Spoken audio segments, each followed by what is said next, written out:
Generations come and go, and though expectations around certain games may shift, others seemed forever pigeonholed. We're talking about open world games, of course, which are still considered by some to be bloated and or following the same gameplay loops. Let's take a closer look at 15 myths about open world games that you might have believed.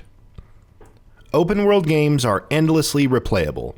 Don't get us wrong, many open world games have dynamic events, emergent gameplay, and repeatable quests to make them worth revisiting. However, this doesn't mean that their content is infinite. After a point, you will be completing the same Radiant quest in Fallout 4.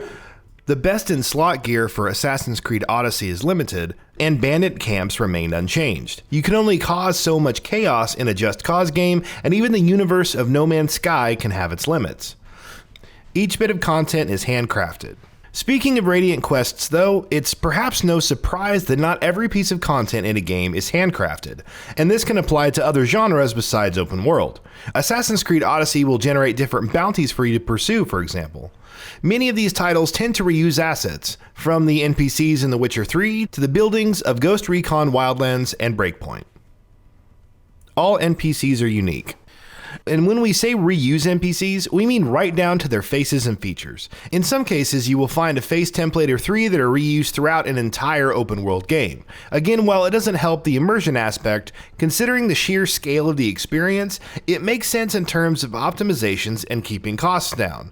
Except for Fallout 76, which had no NPCs for more than a year after launch, but that's a different issue. New content is tough to make. Just because an open world game is chock full of content doesn't necessarily mean that creating that content is easy. Red Dead Redemption 2 took 8 years to develop and had over 2,000 different people working on it.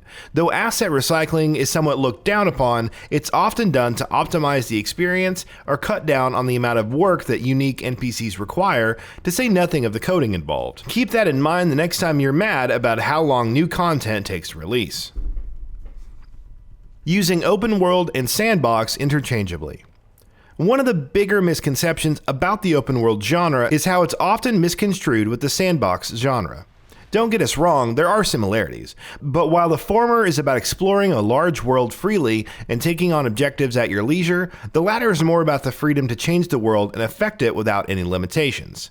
Several titles can blur the line between both, like Hitman, but when comparing a game like Red Dead Redemption 2 to Minecraft, the difference is pretty clear-cut.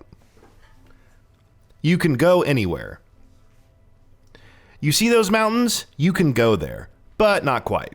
While there have been games like The Legend of Zelda Breath of the Wild, which come close to that promise, you can't really go anywhere and everywhere in games like Assassin's Creed or Grand Theft Auto. That also extends to buildings which can't be entered, or environments that are locked off by invisible walls. It's not the worst reality, truth be told. Open world games with large empty spaces are bland. One common complaint that's emerged over the years is just how lifeless some open world games can be. Sure, they're big, but there's a certain vibrancy that's lacking. This doesn't necessarily result in bland gameplay. It all falls on how the game utilizes that space and fits it into the story.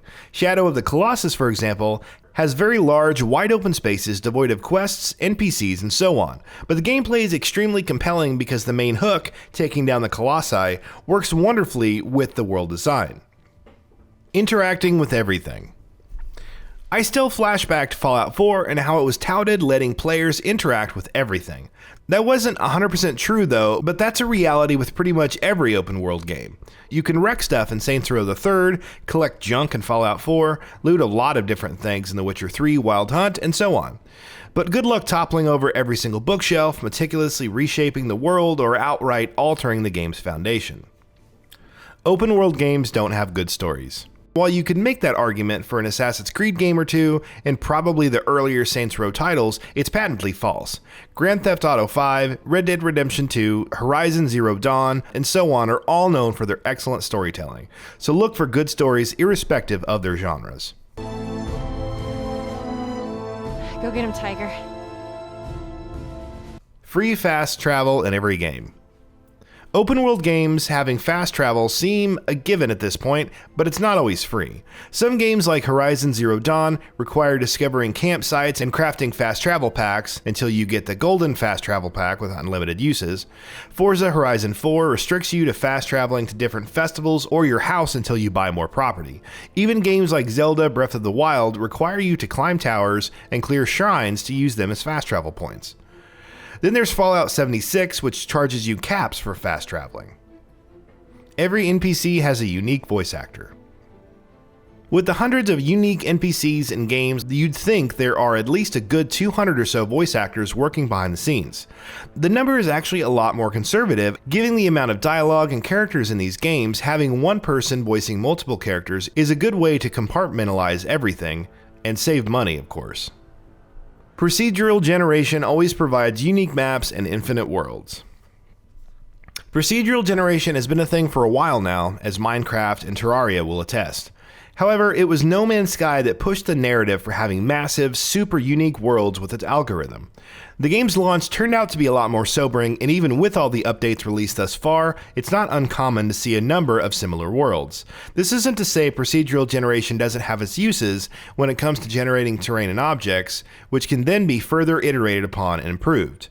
But expectations might need to be adjusted if one expects an unlimited number of worlds or maps that are totally unique from each other. Open world games have no linear sections.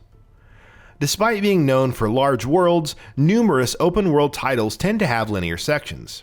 In some cases, this is great as evidenced by the narrative for Red Dead Redemption 2 or The Witcher 3 Wild Hunt.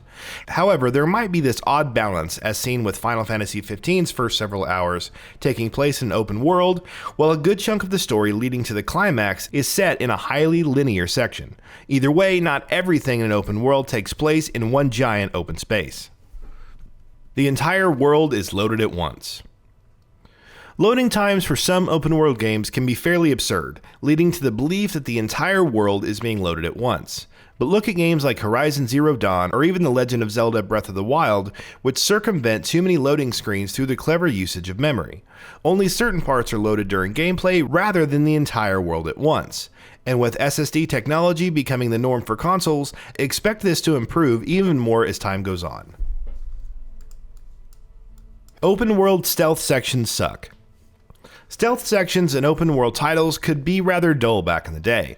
However, that's far from the norm these days. Horizon Zero Dawn makes good use of stealth and infiltration, whether it's in hunting or sneaking through an enemy camp.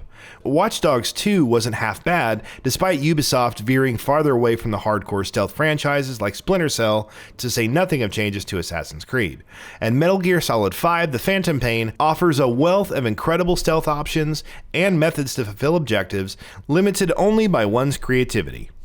And that wraps it up. If you like what we are doing, please consider subscribing to our channel, and don't forget to switch on the bell notification icon. That way you will never miss out on any of our videos.